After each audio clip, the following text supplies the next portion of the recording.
माझी आजीची आई हे रमाई आंबेडकरांच्या सेवेसाठी थांबलेल्या होत्या आणि माझी आजी ही आंबेडकरांबरोबर 6 महिने तिने सहवास घेतला आंबेडकरांचा आणि त्याप्रमाणे तिने त्याच्या कुटुंबात बी बरंचसं परिवर्तन झालेलं आहे। आजीला वगैरे साडी दिली होती भेट म्हणून, त्याच्यानंतर कंदील दिला होता माझ्या आजीच्या भावांना अभ्यासासाठी आणि त्या कंदिलावर आमच्या पूर्ण कुटुंबाची प्रगती झाली। वंदना गाडे यांच्या आजीला डॉक्टर बाबासाहेब आंबेडकरांचा सहवास लाभला होता। सोलापूरच्या माढा तालुक्यातील बाबी या गावाने रमाई आणि बाबासाहेबांच्या आठवणींचा हा ठेवा आजपर्यंत जपून ठेवलाय।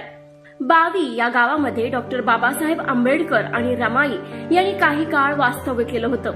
बावी गावासोबत बाबासाहेबांच्या जुळलेल्या ऋणानुबंधाला कारण होते वालचंद कोठारी। 1924 साली ऑक्टोबर महिन्यामध्ये बाबासाहेब माढा कोर्टामध्ये आलेले होते। त्यांची त्या ठिकाणी साक्ष होती, त्यांनी त्या ठिकाणी आर्ग्युमेंट केलेलं होतं आणि त्या आर्ग्युमेंटचा विषय असा होता की वालचंद रामचंद्र कोठारी यांच्या मुलाच्या विषयी ती केस होती आणि बाबासाहेबांनी ती केस जिंकून दिली आणि त्यामुळं वालचंद कोठारी यांना अतिशय आनंद झालेला होता।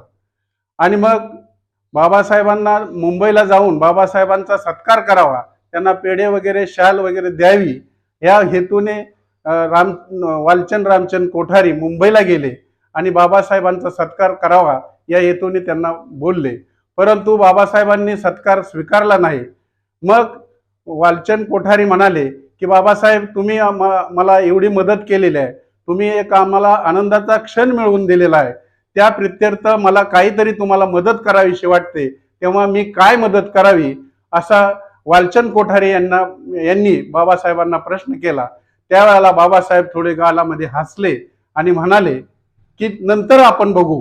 वालचंद कोठारी यांनी देऊ केलेली मदत बाबासाहेबांनी नम्रपणे नाकारली, पण पुढे स्वतः बाबासाहेबांनी रमाईच्या समवेत त्यांच्या बावी या गावाला येण्याचा मनोदय व्यक्त केलं।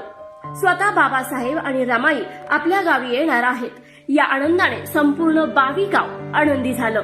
1925 ला बाबासाहेबांना त्यांचे फॅमिली डॉक्टर उदगावकर यांनी सांगितले की रमामातेला दिवस गेलेले आहेत, तेव्हा रमामाते आता हवा पालटण्यासाठी कुठल्या तरी चांगल्या हवेच्या ठिकाणी, निसर्गरम्य ठिकाणी रमामातेला तुम्ही काही दिवसासाठी घेऊन जायला पाहिजे।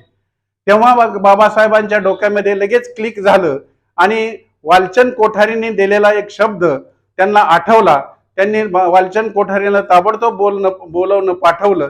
वालचंद कोठारी आले आणि बाबासाहेब त्यांना म्हणाले तुमच्या मळ्यामध्ये आम्हाला काही दिवस राहायचं आहे, वास्तव्य करावायचं आहे, तेव्हा तुमची परवानगी। ते बाबासाहेबांनी असं म्हटल्यानंतर वालचंद कोठारी अतिशय खुश झाले आणि बाबासाहेबांना त्यांनी आपल्या मळ्यामध्ये वास्तव्यासाठी जागा दिली। मळ्यामध्ये एक बोर्डिंग होती। हे वालचंद रामचंद कोठारी हे ब्राह्मणेतर चळवळीचे नेते होते, त्यांचं जागरूक हे पत्रक सुद्धा त्यावेळेला चालू होतं।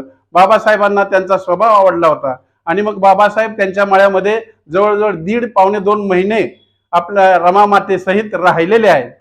बाबासाहेब आणि रमाईंनी वास्तव्य केलेल्या बोर्डिंगचा उल्लेख आजही तेथील 7-12 उतार्यावर आहे। या बोर्डिंगचे अवशेष बावी गावात उपलब्ध आहेत। या ठिकाणी माता रमाईचे यथोचित स्मारक बनवून त्यांचा त्यागाचा गौरव करावा अशी मागणी येथील ग्रामस्थ करतायत। रमामातेच्या पदस्पर्शाने पावन झालेली ती बावीची भूमी, या भूमी जवळजवळ ते क्षेत्र त्या वालचंद कोठारींचं क्षेत्र जवळजवळ 6 ते 6.5 एकराचं क्षेत्र आहे। त्यामध्ये बोर्डिंग होती, त्या बोर्डिंगचे अवशेष म्हणजे फुटके कौलारू, फुटक्या विटा आजही त्या ठिकाणी आपल्याला पाहायला मिळत आहेत।